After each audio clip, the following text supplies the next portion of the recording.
Internally displaced persons due to their first displacement are vulnerable to deprivation, displacement and other protection risks, such as lack of access to basic services, separation, trafficking, discrimination, and several forms of abuse. Insurgency, famine, natural disasters are just a few reasons people suddenly become displaced. In Nigeria, many have left their ancestral homes due to these reasons. To expedite actions for resettlement, efforts are being made. Now, Yobe State is the first state to domesticate the policy on IDPs. How will this policy be fully implemented? My guest, Sulaiman Dauda, who is the Project Coordinator, Solutions for Internally Displaced Persons and Host Communities, who joins us via Zoom, will speak to us. Mr. Dauda, thank you so much for joining us on Insights. Thank you very much. A pleasure. Thank you so much. Okay, could you give us a brief on the state's policy on IDPs? The state policy on internally displaced persons, it represents an ambitious policy initiated by Yobe State government under the leadership of His Excellency, the Executive Governor of Yobe State, Honorable Moy Malabuni, whereby he envisioned a future whereby internally displaced persons will find a dignified, safe, and voluntary solution to their protracted displacement. This is also in connection with the United Nations Secretary General Action Agenda on Internal Displacement, which is intended to achieve through a return to ancestral home, local integration into host communities, or relocation of IDPs. And this process, state government felt state government is leading and driving this process, and the process is hoped to achieve through a consciously guided and controlled system. And that is the reason why the government of the state felt it is very important to initiate a policy. And this policy is not the only document.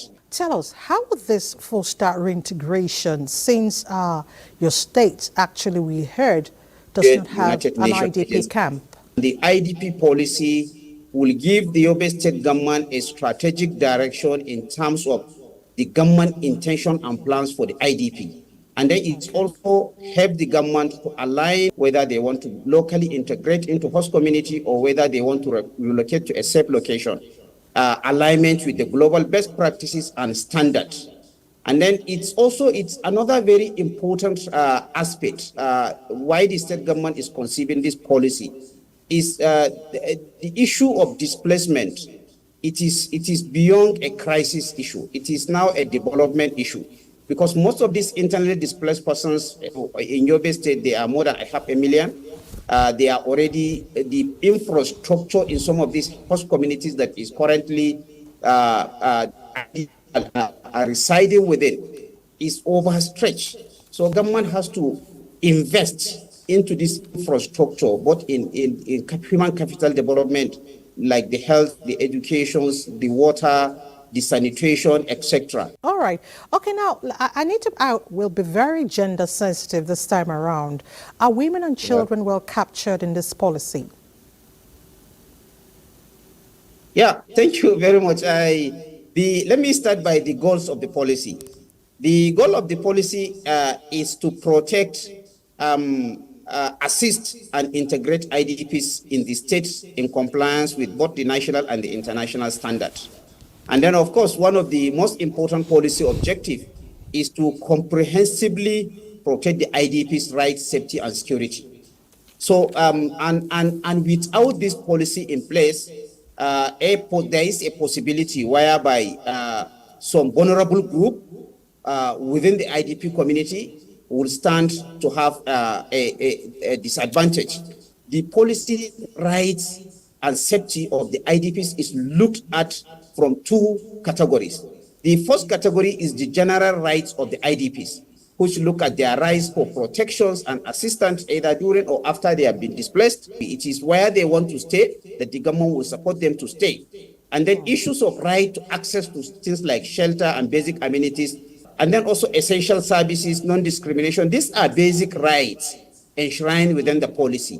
The policy also went further to look at other categories of IDPs.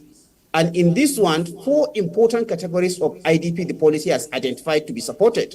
Number 1, the women, the young girls, and the children IDPs. Number 2, the physically challenged IDPs. Number 3, IDPs who are living with certain ailments or certain chronic disease condition, such as HIV and AIDS.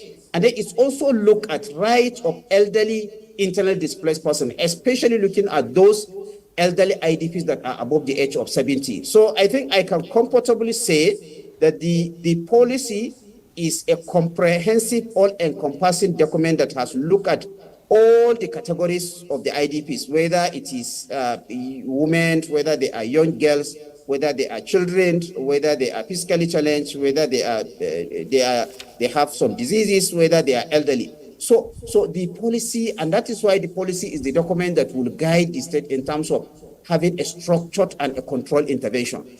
And these are some of the rights that the policy has looked at. So all the policy has looked at all the categories. Of course, it's very important that the policy look at them separately to ensure that certain needs of women, certain needs of young girls, certain needs of children, it's thoroughly addressed within the policy and the available framework at the state.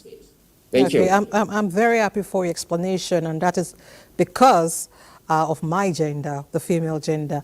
Now, I'm happy you talked about the support system and protection of their rights, including men and women, members of the disability community, the aged.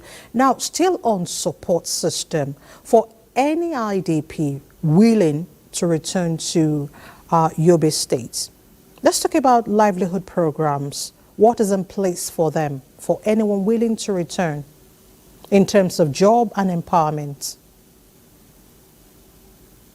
Yes, so thank you very much. The policy has some priority areas. Okay. I think in the coming months and weeks, the Yobe State government, through the technical team put in place by the executive governor, will now look at area of reprioritization. In the important key priority areas that has been identified by the policy. Number 1 is safety and security. Safety and security is very important for the IDP because IDPs are susceptible to vulnerabilities. And that is why their physical and psychological and psychosocial and psychological well-being, it's of high importance to ensure that they are protected, and especially the vulnerable group among the IDPs are well protected. Since your state is the first state to domesticate the policy on IDPs, are there efforts to end insurgency in that area? Yeah, thank you very much. Quite a huge question. Ending insurgency, it requires a very wider collaboration beyond the policy. The policy is very specific to how to guide the state in terms of providing a structured approach to how to integrate IDPs into either go back to their homes, either to relocate or to locally integrate. But definitely government is committed, and through what we're seeing on ground, the Renew Hope agenda by the president, in partnership with the various state government, the policy has looked at individual IDP, and it's look at a population of host communities of almost 2.8 million people that will be empowered through a coordinated approach between the government and international community. So by doing this, it will also contribute to reducing the poverty which is associated with some of this poverty. It will also contribute in terms of addressing food insecurity in the state. And it will also contribute in addressing some of these issues of illiteracy by increasing the enrollment of children, increasing the access to healthcare services, increasing access to essential services and water supply, etc. So this is how the policy will contribute to ending the insurgency, by ensuring that people are gainfully employed. And that is why the action plan is a very ambitious plan. that is costed, and the state government is contributing resources to look at all areas across the socio-economic growth of the state. Thank you. Sulaiman Dauda, I want to thank you so much for joining us on Insight today. Thank you very much for your contribution. Thank you for having me. My pleasure. Thank you. And that's it on this episode of Insight. Do join us same time next week for more. My name is Namdi Odipo. I'll see you then.